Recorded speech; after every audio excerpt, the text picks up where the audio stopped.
Hi, welcome to SS Bhushan's channel. I am SS Bhushan. In my earlier chapter, we dealt with the definition of intonation.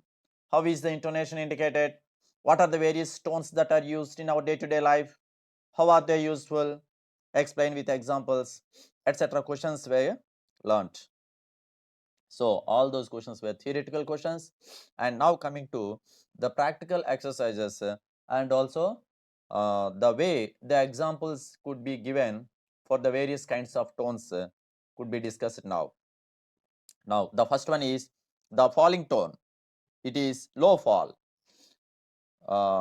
ఇంకొక మాట ఏంటంటే మన విద్యార్థులందరికీ కూడా విన్నవించుకునేది ఏంటంటే this is one of the most difficult topics in English, I mean, especially in speaking skills, because 100% justice can't be done uh, as an Indian English student when compared with the native speaker.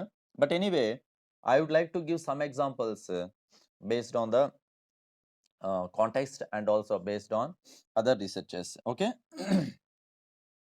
The falling tone or low fall. Statements అంటే సాధారణంగా ఇది ఎక్కడ వాడతామనంటే స్టేట్మెంట్స్కి వాడతాము. ఆ statements ఎలానో ఉంటాయి. ఇలా ఉన్నటువంటి స్టేట్మెంట్స్కి ఆ పక్కన ఉన్నటువంటి ఆన్సర్ కూడా చూడండి. Context. For example, take a piece of bread. Take a piece of bread. Thanks. అంతే, క్లుప్తంగా. అంటే నీకు పెద్దగా ఆసక్తి లేదు. అలాంటప్పుడు అనమాట అక్కడ వచ్చే ఆన్సర్ థ్యాంక్స్. సో ఇది ఎప్పుడు ఏ సందర్భంగా ఇది వాడతామంటే ఇలాంటి సందర్భంలో వాడుతామా అని అంటామా, లేదా అవతల వాడు మాట్లాడిన దాన్ని మనం గుర్తించడం. Take a piece of bread. He is not at all interested అని చెప్పొచ్చు. Thanks. Can I come with you? Yes. ఇంకెక్కడ కూడాను క్లుప్తంగా సరే రా అంటే ఎక్కడికి వెళ్ళినా వస్తావు కదా అని మన చిన్నపిల్లలకి అంటుంటాం కదా, ఆ రకంగా. Who did this? పద్మ. ఎవరు చేశారు ఇది? పద్మ. అక్కడ కూడా అనమాట నీకు ఆసక్తి లేదు. Any news? The postman was looking for you.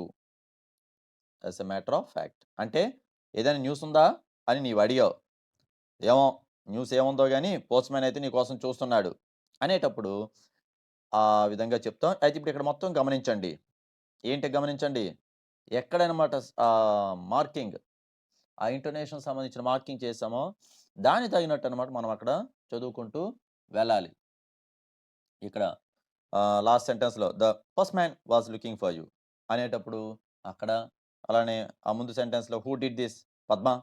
అలానే ఆ ముందు సెంటెన్స్లో can I come with you అనేటప్పుడు ఎస్ అనేటప్పుడు ఆ టోన్కి సంబంధించి ఎలా అనమాట అది వాడారు అన్నటువంటిది మీరు ఇక్కడ గమనించాలి. ఓకే. ఇందులో అలానే ఈ ముందు దానిలో థ్యాంక్స్ అన్నటువంటిది చూసినట్లయితే అది కూడాను లో ఫాల్. అంటే ఈ థ్యాంక్స్ అనేటప్పుడు ఆ టీకి కిందను లెఫ్ట్ సైడ్ నుండి రైట్ సైడ్, ఎస్ అనేటప్పుడు కూడాను లెఫ్ట్ సైడ్ నుండి రైట్ సైడ్, వైకి కిందను. ఓకేనా? వైకి రావాలి. Next the postman was looking for అనేటప్పుడు కూడాను ఇక్కడ కూడాను పోస్ట్ మ్యాన్ అనేది ముఖ్యం తప్ప టీ కాదు, దాక కాదు, అది పోస్ట్ మ్యాన్. ఆ టీ మీద ఉన్నట్టుగా అనిపించింది, అది పద్మాకు సంబంధించింది. ద పోస్ట్ మ్యాన్ అనేటప్పుడు ఈ పోస్ట్ మ్యాన్ అనేటప్పుడు ఇక్కడ పీకి ముందు, అలానే లుకింగ్ అనేటప్పుడు మళ్ళీ అది స్ట్రైట్గా ఉన్నటువంటిది అని చెప్పుకున్నాం కదా, అంటే వెర్టికల్గా ఉన్నటువంటిది అని. అది మనం ఏమని చెప్పుకున్నాం, లెవెల్ పిచ్ కోసం ఇండికేషన్ అది. Next one WH questions. కాంటెక్స్ట్లో ఎలా ఇస్తారు సందర్భంలో చూడండి. I want to go now. Why? చూసారా ఇక్కడ కూడా అనమాట దాన్ని కూడాను ఫాలింగ్ టోన్ అంటాం, అది లో ఫాల్. వై? ఎందుకు? Dad's gone out. When will he come back? నాన్నగారు బయటికి వెళ్ళారు, ఎప్పుడు వస్తారు?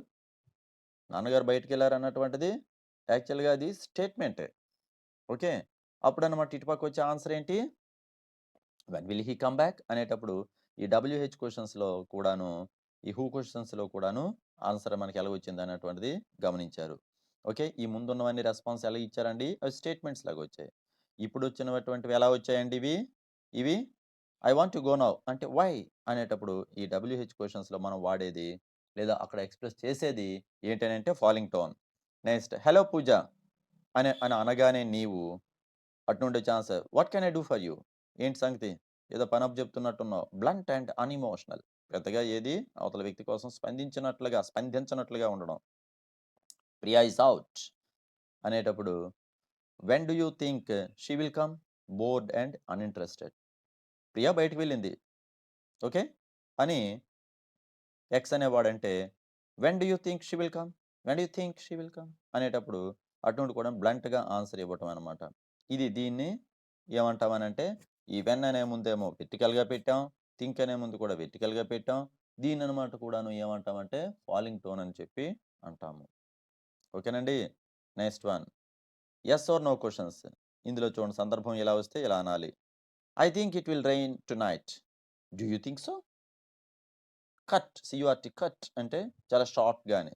షోయింగ్ ఇంపేషన్స్ అసహనం ప్రదర్శించేటప్పుడు కూడాను అలా వాడతాం. He is going to London. Is he really? Uninterested showing no involvement. అక్కడ కూడాను పెద్దగా అతనిలో ఇన్వాల్వ్‌మెంట్ లేనట్టుగా మాట్లాడడం. The president was at the meeting. Could you meet him? Uninterested అంటే ప్రెసిడెంట్ అక్కడ మీటింగ్‌లో ఉన్నాడు. కలవాలనుకుంటున్నావా? షోయింగ్ నో ఇన్వాల్వ్‌మెంట్ ఇక్కడ కూడాను. ఆసక్తి లేకుండా చెప్పడం. Next one. Tag questions. It is a lovely day isn't it? This is expecting agreement. అంటే నేనేమన్నానో it is a lovely day అని అనగానే ఇజంట్ ఇట్ కాదా? అంటే అప్పుడు అవతల వాడు ఏమనాలి? Yes it is a lovely day. అది అట్నుండి నేను ఆశించే అగ్రీమెంట్. అట్నుండి నా మాటకి అంగీకారం. Next. I am hot up. Aren't we all?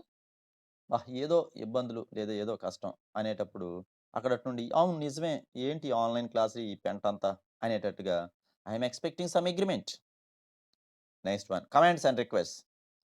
She wants to see my new watch daddy. Show her. అక్క నా వాచ్ చూడాలనుకుంటుంది. సరే చూపెట్టయితే దానికి ఏముంది. Next one. సో ఇక్కడ కూడా calm and uninterested. I love lollipops. ఇష్టమా? కొనే. Buy one. ఇలాంటప్పుడు కూడా అనేది వాడతాం. Way is the pharmacy? Go straight and turn to the left. ఇది న్యూట్రల్‌గా చెప్పడం. అందుకని గో దగ్గర నెక్స్ట్ స్ట్రెయిట్ అనే మీద, టర్న్ అనే మీదను మనం వాడాం. ఏంటవి? లెవెల్ పిచ్ అంటారు. న్యూట్రల్‌గా దాని వెర్టికల్ బార్‌తో just. I would like an appointment. Come and see at me 10.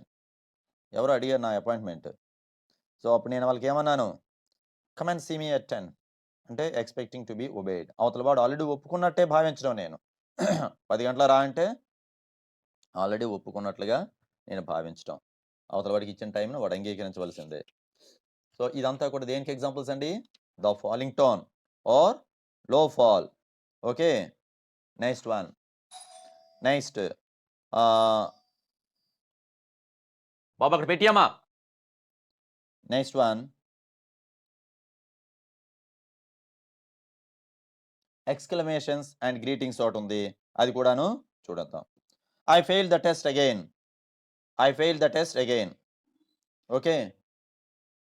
ఇందులో I failed the test again అనేటప్పుడు పిటి, అన్‌మూవ్డ్ అదొక ఏదో బాధ. మార్నింగ్ అనేటప్పుడు అంటే మనం గుడ్ మార్నింగ్ అంటాం కదా! అది. గుడ్ మార్నింగ్, గుడ్ మార్నింగ్ అంతే. అది అవతలవాడిని కామ్‌గా విష్ చేయడమే తప్ప పెద్దగా ఇక్కడ ఆసక్తి లేకపోవడం. V one the match. How surprising. మనం మ్యాచ్ గెలిచామంటే అబ్బా! ఎంత ఆశ్చర్యం అనేటట్టుగా అక్కడ ఏదో మైల్డ్‌గా పెద్దగా రెస్పాన్స్ లేకపోవడం. Liz was involved in an accident. ఏదో ఒక పేరు ఇక్కడ. Venkat was involved in an accident. How very tragic, bored, mild and sarcastic. Okay. Next one. The falling tone and high fall. ఇంతకీ సర్కాస్టిక్ అంటే ఏంటి ఇక్కడ? వ్యంగ్యం. సో ఇక్కడ ఎన్ని ఎగ్జాంపుల్స్ ఇచ్చానంటే మీకు ఇంతవరకు కూడాను ఎక్స్‌క్లమేషన్స్ వరకు కూడా చూసుకున్నట్లయితే ఇది ఎక్కడెక్కడ వాడతాం, ఎలా వాడతాం అంటే స్టేట్మెంట్స్, ఫాలింగ్ టోన్ అది low fall, statements, WH questions, yes or no questions, tag questions, commands, request, exclamations and greetings. Next one. The falling tone, high fall. స్టేట్మెంట్స్‌లో did you come to class yesterday అనేది question అయితే అటు నుండి వచ్చే answer చూడండి. Yes I did. ఇందులో ఇంతకుముందే మీకు చెప్పాను కదా! సో ఆ యెస్ అనేటప్పుడు అది ఎక్కడ పెట్టాలి? అదిగోండి అది ఫాలింగ్ టోన్ తాలూకా హై ఫాల్‌కి అదొక indication.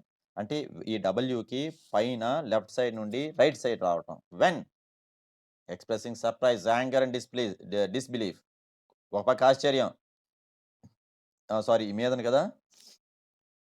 Did you come to class yesterday? Yes, I did. అంటే నేనొచ్చాను. కావాలంటే అటెండెన్స్ చూసుకోండి అన్న అర్థంలో strong agreement. Want to join the army? ఆర్మీలో జాయిన్ అవుతావా?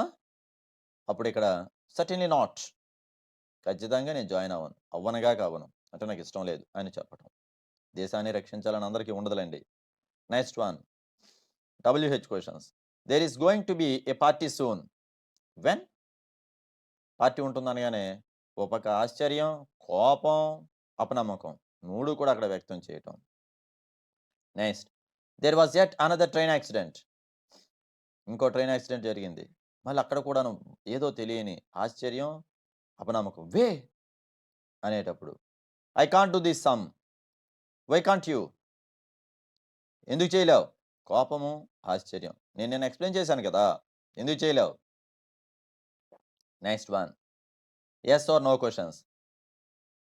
I would very much like to come. But can you come? Demanding a reply. నాకు రావాలనుంది. నిజంగానా? But can you come? నీకు రావాలనుంది నిజమే. గాని నువ్వు రాగలవా? అంటే అటు నుండి ఏదో మాట వరుసకు అనాలిలే. నేనెక్కడ రాగలను అన్నట్లుగా ఉందది. But can you come? I went to the dean's office. I went to the principal's office. వెంటనే డిడ్ యూ మీట్ హిమ్? కలిసావా లేదో చెప్పు ఆ మాట. వెళ్ళావు నిజమే. Demanding a reply. Next one. Tag questions. Can I meet you on Sunday? అటు నుండి వచ్చేటప్పుడు ఆన్సర్ చూడండి. ఇక్కడ దీనికి we don't work on Sundays. Do we? నేను మీకు ఆదివారం కలవాలనుకుంటున్నాను. మేము సండేస్ పని చేయం. ఇంకిప్పటికే ఆన్‌లైన్ పాఠాలు అవి ఇవి అని చెప్పి ఒకళ్ళకొకళ్ళు బుర్ర కొట్టుకుంటున్నాం. So, we don't work on Sundays. Do వి?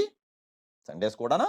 అని చెప్పి ఇక్కడ ఇదొక tag questions. So, we don't work అక్కడ ఇచ్చినటువంటి స్టేట్మెంట్‌కి వెంటనే ట్యాగ్ అనమాట. డు వి అన్నట్టు. అది నెగెటివ్‌లో ఉంది. ఇది పాజిటివ్‌లో ట్యాగ్. Do we? నెక్స్ట్ కమాండ్స్‌కి. Shut the door. An angry command. Go away. An angry command. Exclamations and greetings. What a pleasant surprise. Strong surprise. Good morning. A hearty greeting. ఇది హృదయపూర్వకంగా పలకరించేటప్పుడు ఇలా అంట. వెర్టికల్ బార్ గుడ్ మార్నింగ్ అనేటప్పుడు ఇక్కడ కూడాను high fall అనేది వాడాలంట. చూడండి అది. Next. The rising tone. Rising tone. Low rise. Statements. I am terribly depressed. So, దానికి ఇక్కడ మనం ఇలా చెప్తే చీర్ అప్. ఎందుకలా ఉన్నావు? Cheer up. ఎప్పుడు సంతోషంగా ఉండు. Next one. The interview is going to be unpleasant. అప్పుడు అవతల వ్యక్తి ఇట్ వోంట్ లాస్ట్ లాంగ్. ఎక్కువసేపు ఉండదులే ఇంటర్వ్యూ అని రీఅష్యూరింగ్ ధైర్యం చెప్పడం అవతల వాడికి. భరోసా ఇవ్వటం. As soon as you reach home you take your book అని అక్కడ ఏదో కంటిన్యూషన్ వస్తుంది. అప్పుడు first of 2 or more clauses in a complex sentence. అంటే సాధారణంగా ఇది ఎప్పుడనంటే ఒక 2, 3 క్లాజెస్ ఉన్నాయి అని అనేటప్పుడు ఆ మొదటి క్లాజ్‌లో ఈ రకంగా అనమాట మనం చెప్తాం. Next. How do you like my tie? How do you like my shirt? It's not very good. అదేం పెద్ద బాలే. Board. So, it's not very good అనేటప్పుడు నాట్ ముందనమాట వెర్టికల్ బార్. గుడ్ ముందేమో మనం అనుకున్నటువంటి ఈ రైజింగ్ టోన్‌లో లో రైజ్. అంటే కింద నుంచి పైకి వెళ్ళినటువంటిది గుడ్ ముందనమాట మనం పెట్టాలి. అది గుర్తుంచుకోండి. Next one. WH questions. Okay. When when can you come? Polite enquiry. మీరెప్పుడొస్తారండి? Next one. అది అదయిపోయింది. Why did you do it? Strong insistence on the word why. Why did you do it? Why can't you do it? Threatening. ఎందుకు చేయలేవు నువ్వు ఆ పని చెప్పు? Under threatening అయితే అంటే నేను నీకు చెప్తున్నా గదా! ఇప్పుడే వెళ్లి కరెంట్ బిల్ కట్టమని. నేను కట్టలేను. Why can't you do it? Next one. ఆ ముందుది strong insistence on the word why did you do it? అంటే అక్కడ ఏదో తప్పుడు పని చేశారనుకోండి. అసలెందుకు చేశావు నీవు ఆ పని? Why did you do it? అలాంటప్పుడు వాడేది ఇది rising tone. Okay. Low rise.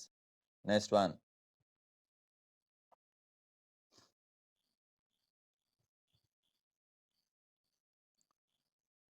Yes or no questions. Can you? చేయగలవా? రాగలవా? తినగలవా? రాయగలవా? అనే కెన్ యూ? డౌట్‌ఫుల్‌గా చెప్పేటప్పుడు. Is he working? Insisting on the word is. Is he working? Next is father at home? At home polite and interested. అంటే తెలుసుకోవాలనేటప్పుడు. Can you meet me at 10 then? సరే నాతో ఏదో పని ఉందంటున్నావు కదా! అయితే can you meet me at 10 then? అయితే 10 గంటలకు కలయితే. కలవగలవా? అని అర్థం. అన్‌ఇంట్రెస్టెడ్ అండ్ బోర్డ్ ఇక్కడ కూడాను. Next tag questions. He didn't do it. He didn't do it. Did he? వాడు చేయలేదే. వాడు చేసాడా? Asking for information. These are nice. Aren't they? Asking for information. బాగున్నాయి కదా! ఈ చెప్పులు, లేదా ఈ బ్యాగ్, ఈ బుక్స్ అనేటప్పుడు అటుండే అనమాట ఒక సమాచారం అడిగి తెలుసుకోవడం. Commands and request. SIT here. కూర్చో ఇక్కడ నువ్వు అని చిన్నపిల్లలకి లేకపోతే ఎవరికైనా మనం చెప్తాం కదా! వచ్చిన వాళ్ళకి విజిటర్స్‌కి అలా. Shut the door. It is a polite request. Exclamations and greetings. Yes. Good evening. Best of luck. ఇలాంటివన్నీ కూడాననమాట మనం వాడేది. ఏం వాడదామండి? ఇప్పుడే చెప్పుకున్నాం కదా! పైన ఉన్నటువంటి దాన్ని ఒకసారి ఇలా చూసుకుంటూ వెళ్ళండి. ద ఫాలోయింగ్ టోన్ ఇదిగోండి. సారీ ఇదేంటిది? The rising tone. Okay. Next one. The rising tone high rise. Next ఎక్కడికి? The rising tone high rise. The tone is usually related with questions. ఇది సాధారణ క్వెషన్స్ సంబంధించింది. Toast. Did you say toast? Do you want some toast? అంటే ఏదో ఎప్పుడు లేకపోతే ఏదో ఒక బేకింగ్ ఫుడ్ కావాలి అని అర్థంలో. Expressing eagerness and enthusiasm. నువ్వెప్పుడు తినవు కదా! నువ్వు అడిగావేంటి ఈరోజు? టోస్ట్ అని అక్కడ అర్థం. స్నేక్? పామా? మన ఇంట్లోనా? ఉండవే. ఉన్నా సరే డజన్ల కొలది ఉంటాయి తప్ప ఒకటి ఉండదే అని అర్థం లాగాను. Snake? I just can't believe you. Did you really say snake? పామా? పాముందని చెప్తున్నావా? అనేటప్పుడు అలాంటప్పుడు the rising tone high rise. Next way. చూడండి. I am surprised to hear what you said. Did you really mean Delhi? నువ్విప్పుడు ఎక్కడున్నావు? ఢిల్లీలోనా? నిజమా? నేను ఇక్కడ ఉన్నావు అనుకున్నానే మన వైజాగ్‌లో, మన హైదరాబాద్‌లో. భలే వాడివే అని చెప్పేటప్పుడు అనమాట వాడేది. అది రైజింగ్ టోన్ వాడతాం. ఓకే. ఇందులో కూడా ఇది ఏ టోన్ ఇది మళ్ళీ? High rise. అంటే the pitch rises from very low to high. ఇది తక్కువ నుంచి ఎక్కువకి వెళ్తుంది. Next one. ఇక్కడ నెక్స్ట్ జాన్ వుడ్. ఇక్కడ కూడా expressing disbelief, expressing total surprise. Is he here? జానా? ఇక్కడున్నాడా? అనే అర్థంలో ఇది వాడతాం. Next the falling rising tone. This tone normally indicates that something is implied, something not expressed in the utterance. Though this tone can express other attitudes as well. ఈ tone ఏంటంటే implied ఆ పదంలోనే అన్ని అర్థాలు ఉన్నాయి. అవతల వ్యక్తి ఎక్స్‌ప్రెస్ చేయక్కర్లేదు. ఉచ్చరించక్కర్లేదు బయటికి. Though this tone can express other attitudes as well. మిగతా యాటిట్యూడ్స్ కూడాననమాట ఇందులో ఉండొచ్చు. మనం చూడండి గ్రామటికల్ యాటిట్యూడ్ అని ఇంతకుముందు ఏదో మనం చెప్పుకున్నాం ఫంక్షనల్ యాటిట్యూడ్ అని. సో, యాటిట్యూడినల్ ఫంక్షన్ అలా అనమాట ఇక్కడ కూడాను. The fall and the rise may occur on the same syllable or on 2 different syllables. Fall and the rise అనేటువంటిది ఒకే సిలబుల్ మీద ఇక్కడ రావచ్చు. ఒక పదం మీదనే రావచ్చు. కొన్నిసార్లు రెండిటి మీద రావచ్చు. ఎక్కువగా ఒకదాని మీద వస్తదని మనం చూద్దాం. Consider the following examples. The fall and rise occurring on the same syllable. Do you play tennis? Sometimes. So, ఇక్కడ ఇది fall and rise. Sometimes. Not always surely. అంటే ఎప్పుడో ఎల్లప్పుడూ కాదు గానీ sometimes. When can we start? Now. Now. ఇప్పుడే. I saw you at the cinema. I saw you at the cinema. You said you had to prepare for a test. నీకేదో పరీక్ష ఉందన్నావు. Prepare అవ్వాలన్నావు. ఇప్పుడు నీకు సినిమా హాల్ దగ్గర చూశానురా అనేటప్పుడు ఇది మనం సాధారణంగా అందరికీ అబద్ధాలు చెప్పేటప్పుడు దొరుకుతుంటాం. I saw you at the cinema. I would prefer Sunday. Though I said Saturday to please you. ఏదో నీ మాట కోసం నేను సాటర్‌డే అన్నాను గానీ, ఐ వుడ్ ప్రిఫర్ సండే అనేటప్పుడు కూడా వాడేది the falling rising tone. Sunday.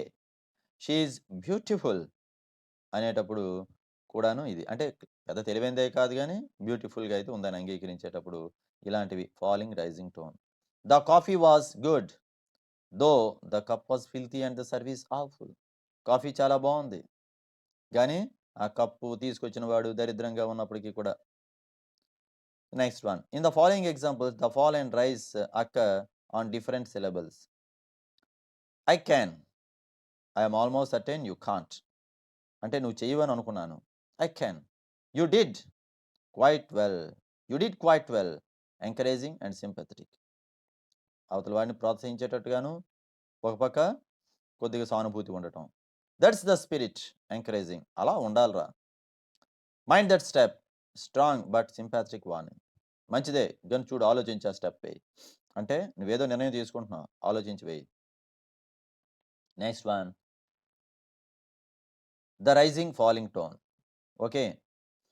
This tone is a combination of a rise and fall. The rise reinforces the meaning conveyed by the following fall. అంటే తర్వాత చెప్పబోయినటువంటి వీక్ వాయిస్‌లో చెప్పబోయినటువంటి falling సంబంధించినటువంటిది ముందే ఈ rising tone అన్నమాట రీఇన్ఫోర్సెస్ నొక్కి వక్కానించేటట్టుగా ఉంటుంది. In addition the initial rise may indicate warmth, anger or sarcasm.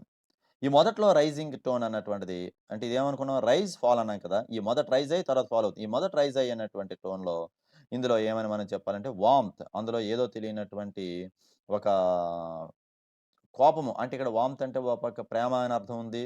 ఇంకో పక్క యాంగర్, కోపము, సర్కాజం వీటన్నిటికి ఇది వాడతాం. వార్మ్త్ అవతల వాడి అభిమానం, యాంగర్ కోపం, సర్కాజం వ్యంగ్యం. Look at the following examples. Do you agree? Do you agree? Yes అనేటప్పుడు ఇది రైజింగ్, ఫాలింగ్ టోన్‌లో ఇది కూడాను మనం చెప్పుకుంటాం ఇలాను. యెస్ అవును. Enthusiastic agreement. అవును ఒప్పుకుంటా. Yes it was frightful. Enthusiastic agreement. ఇది కూడా చాలా కుతూహలంతో ఒప్పుకున్నటువంటిది. అలాంటప్పుడు కూడా ఇదేను వాడతాం అనమాట. ఏంటని? యెస్, యెస్ దగ్గర ఒకటి సారీ యెస్ కాదు. ఫ్రైట్‌ఫుల్ అనేటప్పుడు ఆ ఎఫ్‌కి ముందు rise, fall. It was frightful అలా చెప్పాలన్నమాట. Are you sure it will go? Sure అనేటప్పుడు రైజ్ అవుతుంది. Next fall. Next how interesting, how interesting అనేటప్పుడు ఇది కూడాను రైజింగ్, ఫాలింగ్ టోన్‌కి సంబంధించినటువంటిది. ఓకే. సో, ఇవన్నీ కూడాను 6 రకాలుగా మనం టోన్స్ గురించి ఇంటోనేషన్‌లో చెప్పుకున్నాం కదండీ! ఇవి ఎగ్జాంపుల్స్ మీకు ఎగ్జామ్‌లో ఎలా ఇస్తారంటే ఆహ్, ఎక్స్‌ప్లెయిన్ డిఫరెంట్ టోన్స్ అని ఇచ్చేటప్పుడు విత్ ఎగ్జాంపుల్స్ అంటే ఇలా రాయాలి. What is the rising tone? What is the falling tone? Give example అన్నా సరే ఇలా రాయాలి. ఓకే. ఇంక దీనికేంటంటే కాంటెక్స్ట్ ఇవ్వడమే. ఇంక డెఫినిషన్ ఏమి ఉండదండి. Definitions what is the rising tone అని డెఫినిషన్ ఇవ్వకూడదు ఎగ్జామ్‌లో. ఇచ్చారు అనంటే అది ఇబ్బందికరమైన క్వెషనే. కనుక ఇలానే ఉంటాయి. ఏమని కాంటెక్స్ట్‌లో రాయటం, దానికి ఈ మార్కింగ్ చేయటం. అదే ముఖ్యం ఇక్కడ. ఓకే. సరే. ఇది మళ్ళొకసారి చెప్తున్నా. ఇది చాలా డ్రై టాపిక్ అయినప్పటికీ కూడాను ఏదో నా వంతు ప్రయత్నం చేశాను. ఇంకేదైనా మంచిగా ఇంకెవరైనా పెద్దవాళ్ళు చెప్పగలిగిన వాళ్ళు ఉన్నట్లయితే నేను కూడాననమాట ఇది నేర్చుకోవడానికి సిద్ధంగా ఉన్నాను. Thank you for watching SS Bhushan. Please stay tune to SS Bhushan.